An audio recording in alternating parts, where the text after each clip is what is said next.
A Comissão de Assuntos Econômicos do Senado decidiu nesta terça-feira manter em 12% a alíquota da Zona Franca de Manaus nas operações interestaduais do ICMS. Foram 16 votos a favor contra 9. Os senadores rejeitaram os destaques apresentados pelo senador Eduardo Suplicy, do PT de São Paulo, ao parecer do senador Delcídio Amaral, do PT Mato Grosso do Sul, que reduziria o percentual do imposto para 7% até o início de 2018. Desde a semana passada, a bancada de São Paulo vinha liderando um movimento para baixar a atual alíquota da Zona Franca. Mas depois de discussões calorosas na manhã de hoje, São Paulo saiu dessa disputa derrotado. O Band Cidade, em entrevista, conversou com a senadora Vanessa Graziotin, do PCdoB, que está em Brasília e participou da votação. Senadora, como fica a questão do ICMS? De fato, o Amazonas sai ganhando nessa primeira disputa, nessa primeira discussão aí dessa votação? Mas a gente, isso que eu estou dizendo, esse discurso ele é muito parcial, porque você não pode analisar os resultados econômicos da Zona Franca de Manaus isolados da situação econômica do país. Se por um lado é fato que a região norte aí, e grande parcela aí para a Zona Franca de Manaus tem uma isenção tributária de 22, 23 bilhões aproximadamente, São Paulo, ou o sudeste do país, por sua vez, tem 70 bilhões. Somente este ano a previsão dos economistas é de que com essas desonerações que a presidência e o presidente da República está dando por conta da crise econômica, que não é uma crise nossa, é uma crise mundial, do capitalismo mundial, só por conta disso deverão esse ano ser 53 bilhões. E para onde vai esse incentivo tributário? Para São Paulo, que é o setor de produção de automóveis, né, a indústria automobilística, de linha branca, enfim, eles é que se beneficiam. Outra coisa, dizer que o Amazonas põe em risco o Brasil.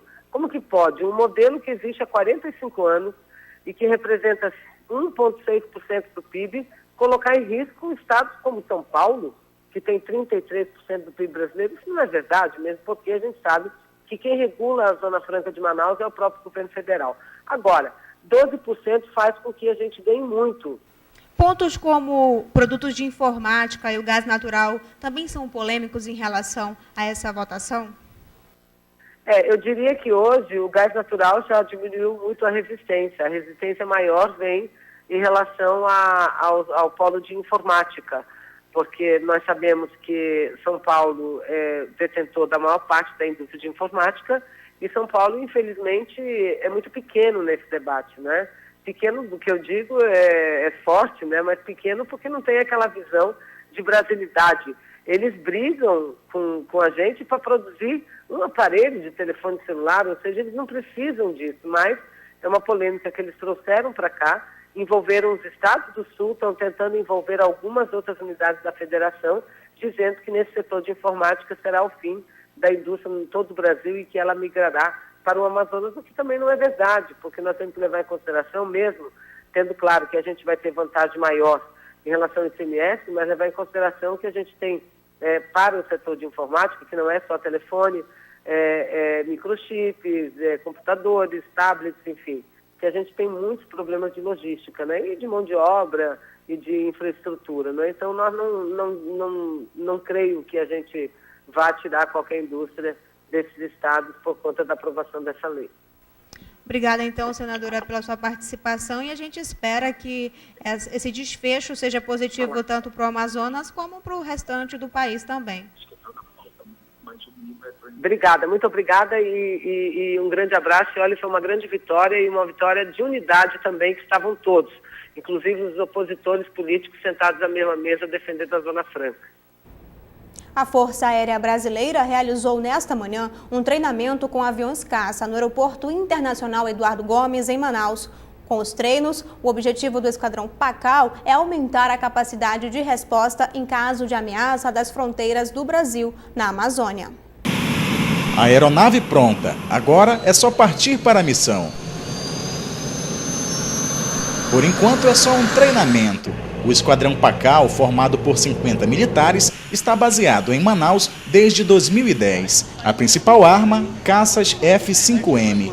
capazes de ultrapassarem quase 2 vezes a velocidade do som e de lançar mísseis que podem destruir alvos além do horizonte. A missão do esquadrão é defender a Amazônia. Todos os dias, 24 horas por dia, nós temos uma equipe com pilotos, aeronaves em prontidão para decolagem, seguindo um protocolo bastante rígido que a Força Aérea tem sobre isso, né? Sobre a detecção de alvos, sobre a identificação desses alvos e quando eles não são identificados, um alerta de defesa aérea é acionado. Os exercícios visam treinar a unidade aérea para missões diurnas e noturnas. Antes da decolagem, todos os procedimentos de segurança devem ser checados. Além dos pilotos, mecânicos e pessoal de apoio do esquadrão também estão sendo capacitados. A ideia é aperfeiçoar as técnicas de combate, desenvolvendo suas atividades em qualquer cenário de conflito. Por isso, esta semana, o treino é no Aeroporto Internacional Eduardo Gomes. Além dos procedimentos de pousos e decolagens, como parte do treinamento, estruturas precisam ser montadas para dar suporte ao esquadrão. Como os militares estão fora da base aérea de Manaus, nessas barracas foram montadas oficinas, refeitório, área de descanso e suprimentos. Com isso, nós treinamos a nossa capacidade de mobilidade, de operar com meios logísticos reduzidos.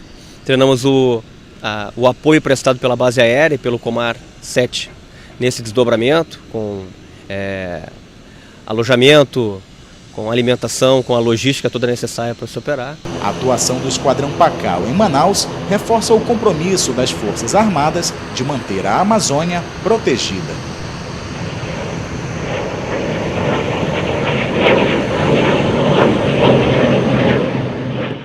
A cesta básica de Manaus é a segunda mais cara, segundo pesquisa do Diese. Em abril, o tomate desbancou a farinha e passou a ser o produto mais caro da cesta.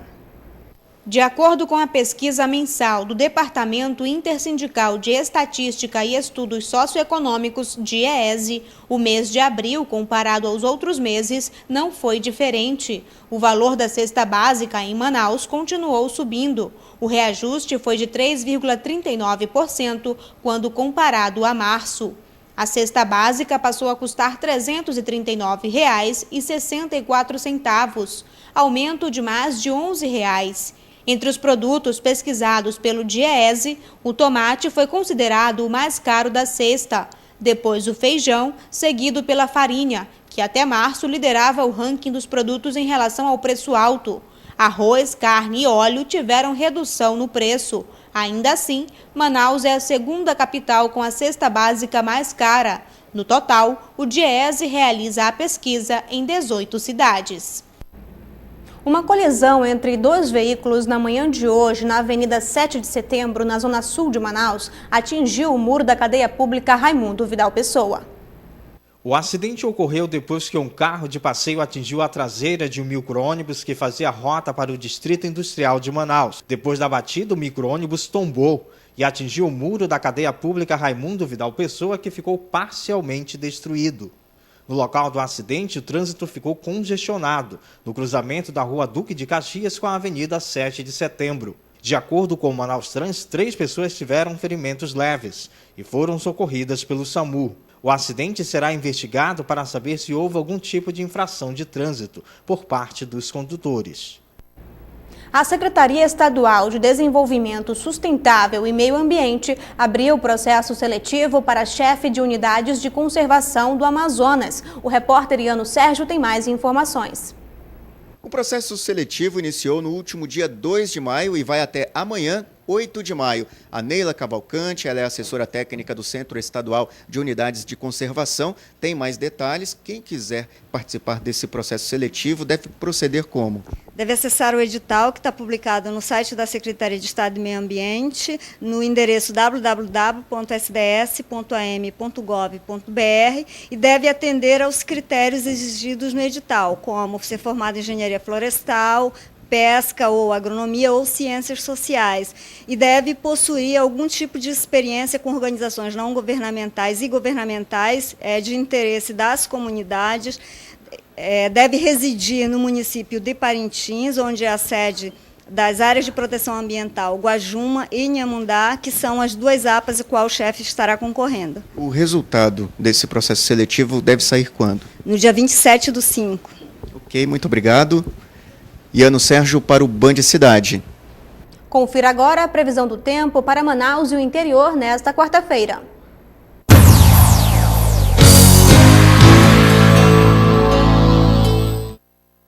A quarta-feira em Manaus deve ser de tempo fechado. São esperadas chuvas de curta duração, que podem ser acompanhadas de trovoadas a qualquer hora do dia. Temperatura mínima prevista é de 24 e a máxima de 32 graus. No Careiro da Várzea, chuva também de curta duração, que podem vir acompanhadas de trovoadas. Temperatura mínima de 24 e máxima de 31 graus. Em Altazes, pancadas de chuva ao longo do dia, mínima de 23 e máxima de 31 graus. Você vai ver a seguir no Band Cidade. Jiu-Jitsu forma campeões amazonenses cada vez mais cedo. Veja também, 80 mil animais estão abandonados nas ruas de Manaus. Na tentativa de mudar esse cenário, os bichinhos são resgatados e cuidados para uma posterior adoção.